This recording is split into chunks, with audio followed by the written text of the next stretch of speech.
ხშირად მშობლებს არ აქვთ იმის საშუალება, რომ თქვათ აი ესე 6 თვის ინტერვალით მიიყვანოს ბავშვი ექიმთან.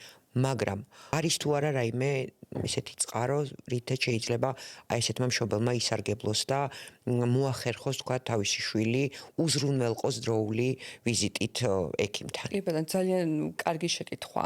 ჩვენს ეკონომიკურ მდგომარეობას თუ გადავხედავთ, ნამდვილად ამის გათვალისწინებით ექიმ სტომატოლოგთან ვიზიტი შეიძლება ჩაითვალოს, რომ ცოტა ისეთი ძვირი ფუფუნებაა. თუმცა ძალიან კარგია და მიხარია ის ფაქტი, რომ ძალიან ბევრი კარგი კლინიკა არის და ამ კარგ კლინიკებს აქვთ ძალიან კარგი რეზიდენტურები. რეზიდენტურა რა არის? ხო, როდესაც მეც გავიარე რეზიდენტურა, როდესაც დავამთავრებთ სამედიცინო უნივერსიტეტს, სანამ ჩვენ ექიმად მუშაობის უფლებას და დიპლომს ავიღებთ, მანამდე ვაბარებთ რეზიდენტურაში და ვსწავლობთ რეზიდენტურაში.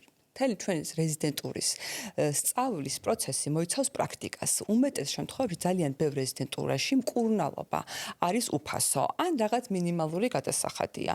ამიტომ მოიძიეთ ესეთი რეზიდენტურები, Google-ში რომ ჩაწეროთ ბევრი კლინიკა, ვისაც აქვს რეზიდენტურა, შეგიძლიათ მოიძიოთ და შვიდად და წყარად შეგიძლიათ მიხვიდეთ თქვენ და იმკურნალოთ თქვენს და ანდოთ თქვენი შვილებიც, იმიტომ რომ მესმის, რომ შეიძლება აქ ვიღაცა დაიძაბოს და თქვას, რომ რეზიდენტ მაგათ ხო ჯერ გამოცდილება არ აქვთ. საკმარისი გამოცდილება აქვთ რეზიდენტებსაც, მაგრამ ისინი ყოველთვის მუშაობენ გამოცდილი ექიმების მეთვალყურეობის ქვეშ. თუ რამე რთული кейსია, ყოველთვის ერთვება ექიმი, ამიტომ შეგიძლიათ მშვიდად და წყნარად მიხვიდეთ რეზიდენტურაში და იმკურნალოთ რეზიდენტურაში.